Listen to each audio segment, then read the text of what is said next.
Préambule. Considérant que la reconnaissance de la dignité inhérente à tous les membres de la famille humaine et de leurs droits égaux et inaliénables constitue le fondement de la liberté, de la justice et de la paix dans le monde. Considérant que la méconnaissance et le mépris des droits de l'homme ont conduit à des actes de barbarie qui révolent la conscience de l'humanité et que l'avènement d'un monde où les êtres humains seront libres de parler et de croire, libérés de la terreur et de la misère, a été proclamé comme la plus haute aspiration de l'homme, considérant qu'il est essentiel que les droits de l'homme soient protégés par un régime de droit pour que l'homme ne soit pas contraint, en suprême recours, à la révolte contre la tyrannie et l'oppression, considérant qu'il est essentiel d'encourager le développement de relations amicales entre nations, considérant que dans la Charte, les peuples des Nations Unies ont proclamé à nouveau leur foi dans les droits fondamentaux de l'homme, dans la dignité et la valeur de la personne humaine, dans l'égalité des droits des hommes et des femmes, et qu'ils se sont déclarés résolus à favoriser le progrès social et à instaurer de meilleures conditions de vie dans une liberté plus grande, considérant que les États membres se sont engagés à assurer, en coopération avec l'Organisation des Nations Unies, le respect universel et effectif des droits de l'homme et des libertés fondamentales, considérant qu'une conception commune de ces droits et libertés est de la plus haute importance pour remplir pleinement cet engagement. L'Assemblée générale proclame la présente Déclaration universelle des droits de l'homme comme l'idéal commun à atteindre par tous les peuples et toutes les nations afin que tous les individus et tous les organes de la société, ayant cette déclaration constamment à l'esprit, s'efforcent, par l'enseignement et l'éducation, de développer le respect de ces droits et libertés et d'en assurer, par des mesures progressives d'ordre national et international, la reconnaissance et l'application universelle et effective, tant parmi les populations des États membres eux-mêmes que parmi celles des territoires placés sous leur juridiction. Article 1er. Tous les êtres humains naissent libres et égaux en dignité et en droit. Ils sont doués de raison et de conscience et doivent agir les uns envers les autres dans un esprit de fraternité. Article 2. Chacun peut se prévaloir de tous les droits et de toutes les libertés proclamées dans la présente déclaration, sans distinction aucune, notamment de race, de couleur, de langue, de religion, d'opinion politique ou de toute autre opinion, d'origine nationale ou sociale, de fortune, de naissance ou de toute autre situation. De plus, il ne sera fait aucune distinction fondée sur le statut politique, juridique ou international du pays ou du territoire dont une personne est ressortissante, que ce pays ou territoire soit indépendant, sous tutelle, non autonome ou soumis à une limitation quelconque de souveraineté. Article 3. Tout individu a droit à la vie, à la liberté et à la sûreté de sa personne. Article 4. Nul ne sera tenu en esclavage ni en servitude. L'esclavage et la traite des esclaves sont interdits sous toutes leurs formes. Article 5. Nul ne sera soumis à la torture, ni à des peines ou traitements cruels, inhumains ou dégradants. Article 6. Chacun a le droit à la reconnaissance en tout lieu de sa personnalité juridique. Article 7. Tous sont égaux devant la loi et ont droit sans distinction à une égale protection de la loi. Tous ont droit à une protection égale contre toute discrimination qui violerait la présente déclaration et contre toute provocation à une telle discrimination. Article 8. Toute personne a droit à un recours effectif devant les juridictions nationales compétentes contre les actes violant les droits fondamentaux qui lui sont reconnus par la Constitution ou par la loi. Article 9. Nul ne peut être arbitrairement arrêté, détenu ni exilé. Article 10. Toute personne a droit, en pleine égalité, à ce que sa cause soit entendue équitablement et publiquement par un tribunal indépendant et impartial, qui décidera soit de ses droits et obligations, soit du bien fondé de toute accusation en matière pénale dirigée contre elle. Article 11. 1. Toute personne accusée d'un acte délictueux est présumée innocente jusqu'à ce que sa culpabilité ait été légalement établie au cours d'un procès public où toutes les garanties nécessaires à sa défense lui auront été assurées. 2. Nul ne sera condamné pour des actions ou omissions qui, au moment où elles ont été commises, ne constituaient pas un acte délictueux d'après le droit national ou international. De même, il ne sera infligé aucune peine plus forte que celle qui était applicable au moment où l'acte délictueux a été commis. Article 12.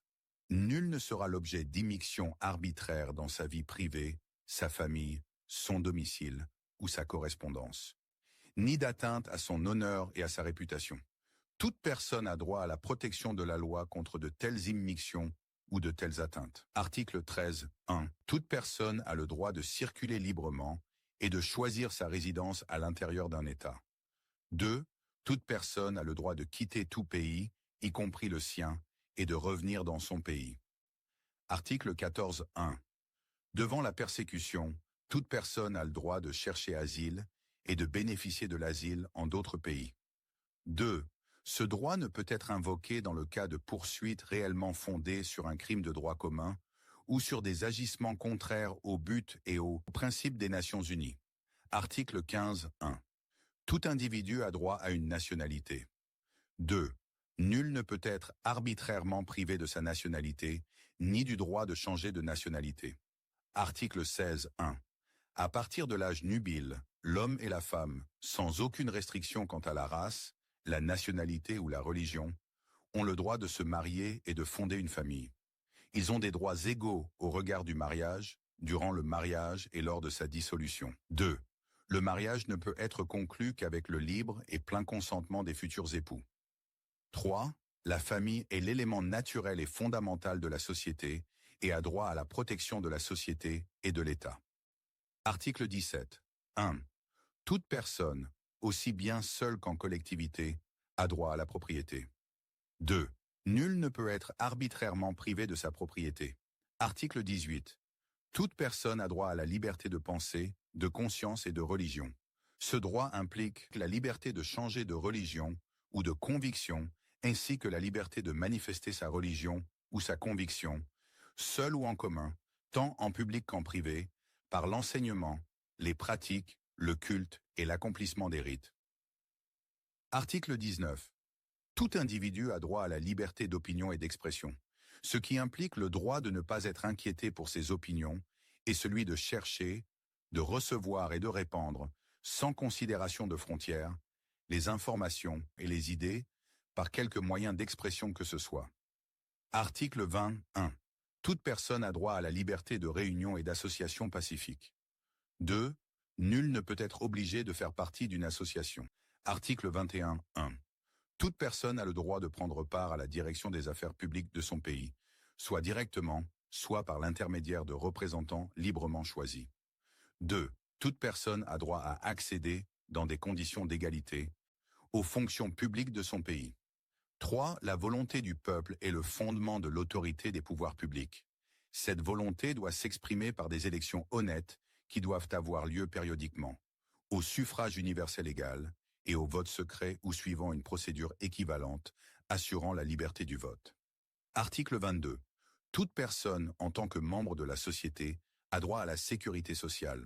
Elle est fondée à obtenir la satisfaction des droits économiques, sociaux et culturels indispensables à sa dignité et au libre développement de sa personnalité, grâce à l'effort national et à la coopération internationale, compte tenu de l'organisation et des ressources de chaque pays. Article 23.1. Toute personne a droit au travail, au libre choix de son travail, à des conditions équitables et satisfaisantes de travail et à la protection contre le chômage. 2. Tous ont droit, sans aucune discrimination, à un salaire égal pour un travail égal. 3. Quiconque travaille a droit à une rémunération équitable et satisfaisante, lui assurant ainsi qu'à sa famille une existence conforme à la dignité humaine et complétée, s'il y a lieu, par tous autres moyens de protection sociale.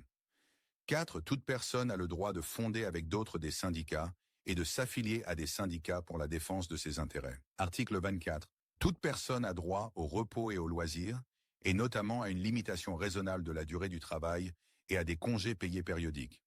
Article 25. 1. Toute personne a droit à un niveau de vie suffisant pour assurer sa santé, son bien-être et ceux de sa famille, notamment pour l'alimentation, l'habillement, le logement, les soins médicaux ainsi que pour les services sociaux nécessaires. Elle a droit à la sécurité en cas de chômage, de maladie, d'invalidité, de veuvage, de vieillesse ou dans les autres cas de perte de ses moyens de subsistance par suite de circonstances indépendantes de sa volonté. 2. La maternité et l'enfance ont droit à une aide et à une assistance spéciale. Tous les enfants, qu'ils soient nés dans le mariage ou hors mariage, jouissent de la même protection sociale. Article 26.1. Toute personne a droit à l'éducation. L'éducation doit être gratuite, au moins en ce qui concerne l'enseignement élémentaire et fondamental. L'enseignement élémentaire est obligatoire. L'enseignement technique et professionnel doit être généralisé. L'accès aux études supérieures doit être ouvert en pleine égalité à tous en fonction de leur mérite. 2. L'éducation doit viser au plein épanouissement de la personnalité humaine et au renforcement du respect des droits de l'homme et des libertés fondamentales. Elle doit favoriser la compréhension, la tolérance et l'amitié entre toutes les nations et tous les groupes raciaux ou religieux, ainsi que le développement des activités des Nations Unies pour le maintien de la paix. 3. Les parents ont, par priorité, le droit de choisir le genre d'éducation à donner à leurs enfants. Article 27. 1. Toute personne a le droit de prendre part librement à la vie culturelle de la communauté, de jouir des arts et de participer au progrès scientifique et aux bienfaits qui en résultent. 2. Chacun a droit à la protection des intérêts moraux et matériels découlant de toute production scientifique, littéraire ou artistique dont il est l'auteur. Article 28.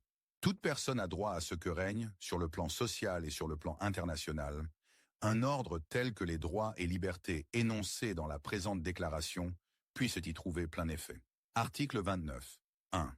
L'individu a des devoirs envers la communauté dans laquelle seul le libre et plein développement de sa personnalité est possible. 2. Dans l'exercice de ses droits et dans la jouissance de ses libertés, chacun n'est soumis qu'aux limitations établies par la loi exclusivement, en vue d'assurer la reconnaissance et le respect des droits et libertés d'autrui, et afin de satisfaire aux justes exigences de la morale, de l'ordre public et du bien-être général dans une société démocratique. 3.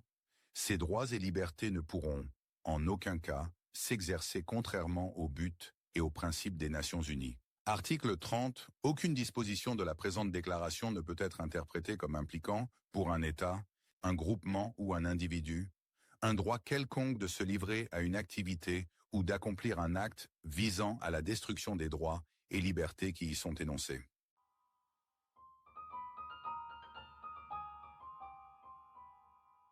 Tu peux aussi partager la vidéo autour de toi. Chaque vue compte, chaque regard est une nouvelle aventure. Merci pour ton temps. Si le contenu de cette vidéo t'a plu, n'hésite pas à mettre un commentaire ou cliquer sur le pouce levé. Tu peux aussi partager la vidéo autour de toi.